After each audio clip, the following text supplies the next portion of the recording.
Alrighty guys, we have a 2018 Honda Pilot.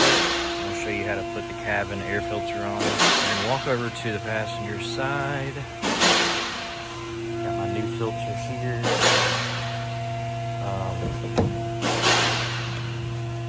So walk over to the passenger side.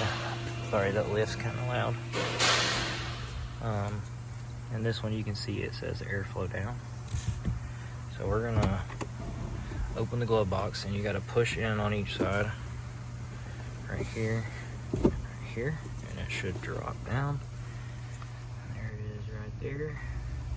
Door. So I'm gonna take. There's a little. I'll show you in a second, but there's these little release tabs you gotta release, and then this filter will come out.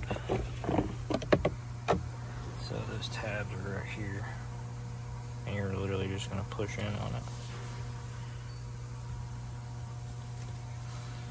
Airflow down, so it's going to go like that. You may not know which way the air flows, but now you do. So I'm going to switch these out really quick. I need to use two hands, 1 second.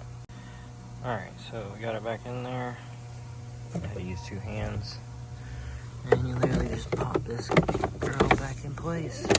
And you can actually hear it click. But I usually like to push on both sides. That side actually clicked again. And you can literally just push this shut. There you go. Out with the old, in with the new. Appreciate you guys watching. I hope you have a great day.